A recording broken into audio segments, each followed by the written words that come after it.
No vídeo de hoje vamos conhecer esse livro de Miller e Armstrong, vencedores do Prêmio Pulitzer, Falsa Acusação, uma História Verdadeira, o livro que inspirou a série Inacreditável. Se você já é inscrito no canal Proteja, convida um amigo, um colega que vai curtir nossos conteúdos para fazer parte da nossa rede. E não esquece de dar teu like.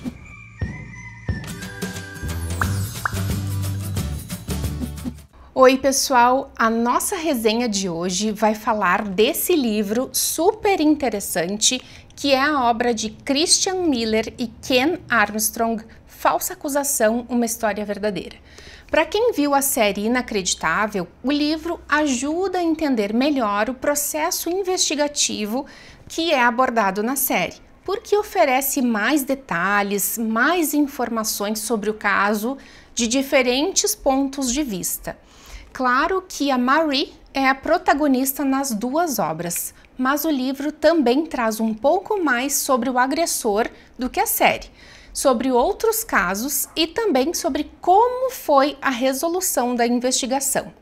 Para quem não conhece nem o livro nem a série, eu vou contar um pouquinho dessa história. As duas obras iniciam com a investigação de uma situação de estupro em que a vítima é submetida a diversos depoimentos na polícia. Nós temos um vídeo aqui no canal que te convidamos a assistir sobre a questão da violência institucional que acontece com Marie. O livro já na primeira página menciona que Marie deu pelo menos 5 depoimentos para a polícia ao longo da semana posterior ao crime que sofreu. Cada vez que contava a história, um detalhe ou outro era perdido, uma informação era diferente da dada anteriormente, deixando os policiais em dúvida se a violência teria ou não ocorrido. Marie tinha conhecidos que também tinham dúvidas sobre sua história e, diante da confrontação dos policiais, a Marie faz o que chamamos de retratação, negando a violência que anteriormente relatou.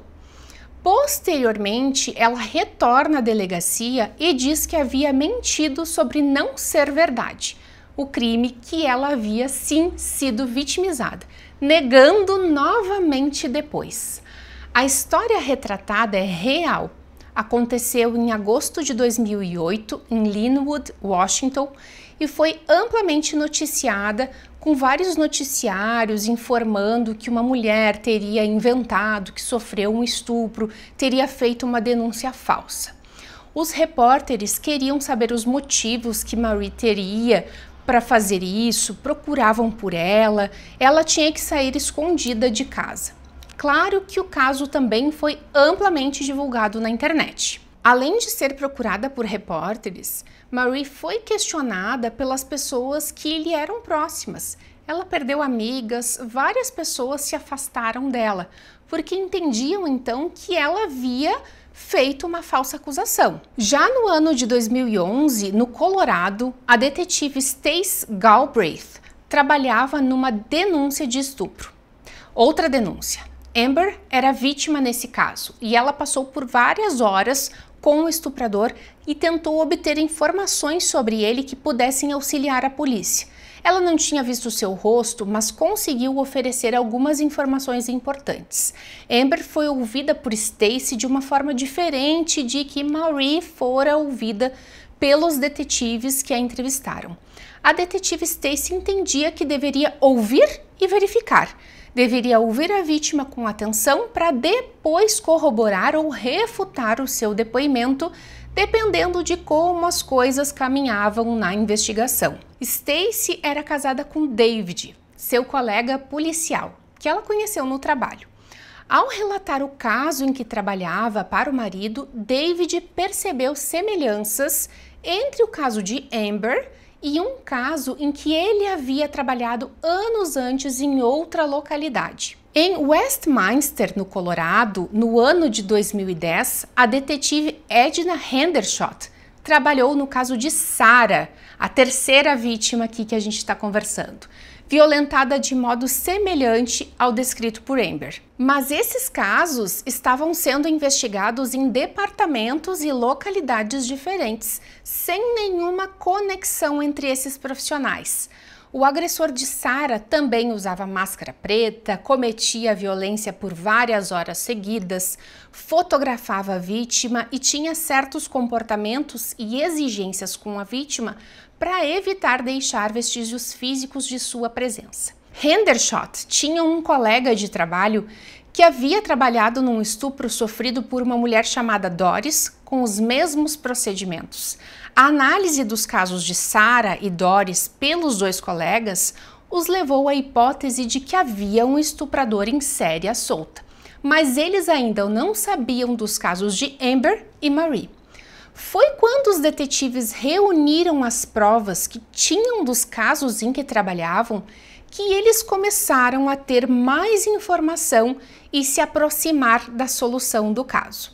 Então, em resumo, a partir de uma força-tarefa que analisou detalhes de cada caso, conseguiram chegar a um suspeito, principalmente pela observação minuciosa da presença de um mesmo carro nas localidades das vítimas, além de outras evidências que foram reunidas para a comprovação da autoria dos crimes. Assim, o caso de Marie foi finalmente resolvido, esclarecido, sendo então comprovado que a violência realmente tinha acontecido por conta dos outros casos semelhantes. Um aspecto surpreendente deste caso da Marie, em específico, foi o fato de que ela teve que responder por uma falsa acusação, sendo inclusive multada, o que não era comum ou esperado, ainda que exista um percentual de acusações que não são confirmadas. Então, a multa não era uma prática comum, mas foi dada a Marie. Posteriormente à resolução do caso, Marie foi indenizada, mas com um valor que certamente não era condizente com todo o sofrimento, violência institucional e exposição, além das repercussões na sua vida afetiva e social. Ela exigiu ao menos um pedido de desculpas pela polícia, que entendeu ter ajudado um pouco. O livro traz a história e a caracterização do agressor, o que não é contemplado na série. O relato sobre esse sujeito menciona que desde os 5 anos de idade ele tinha alguns impulsos agressivos. Aos 8 anos invadiu uma casa do bairro em que morava para roubar dinheiro. Teve algumas situações como ser multado por consumir bebidas alcoólicas quando tinha 16 anos e ter sido autuado pelo uso de maconha. Ele não foi uma criança vítima de violência, sua família era considerada normal, ele recebia afeto. O livro conta que ele aprendeu a levar uma vida dupla, que ele se mostrava engraçado e tranquilo, mas que escondia um lado introspectivo, sombrio e confuso. Ele tentou manter sob controle seus impulsos e fantasias e conseguiu fazer isso por bastante tempo, até que decidiu ceder e atacar. Ele chegou a ser casado, decidindo se separar justamente para ter a liberdade que queria para cometer os crimes que há muito tempo fantasiava. Quando os investigadores finalmente conseguiram fazer uma operação para abordá-lo, encontraram os objetos que confirmariam a autoria, incluindo as peças íntimas femininas que ele levava das vítimas. O nome dele era Mark O'Leary e o irmão que morava com ele nem suspeitava de que Mark cometia crimes dessa natureza. O'Leary declarou-se culpado. A sua mãe acompanhou a audiência em que ele falou sobre o que sentia desde a infância. Algumas das vítimas deram seus depoimentos. A pena foi de 327 anos e meio de prisão. Já Marie casou-se, teve 2 filhos e tornou-se motorista de caminhão. Mas tudo isso aconteceu depois da prisão de O'Leary, pois antes disso ela se sentia incapaz de seguir em frente. Esse livro traz várias reflexões, como os cuidados ao ouvir vítimas de violência, mas também a lembrança de que falsas acusações de violência sexual acontecem em um percentual bastante baixo. A maior parte das alegações é verdadeira. Ainda traz a questão do próprio agressor, que conseguiu manter por muitos anos uma vida comum com trabalho, estudos e até casamento, conseguia conviver socialmente de maneira que ninguém suspeitasse de suas condutas agressivas, o que nos leva a questionar o estereótipo de monstro de que esse tipo de agressor teria condutas diferentes, identificáveis facilmente. Então, pessoal, fica a dica de leitura desse livro fantástico que aborda de forma muito minuciosa essa investigação, esse caso real e que nos traz tantos aprendizados. Não esqueça de se inscrever aqui no canal Proteja para acompanhar nossas resenhas, nossas dicas de filmes e todos os conteúdos que produzimos com muito carinho para vocês. Até o próximo vídeo!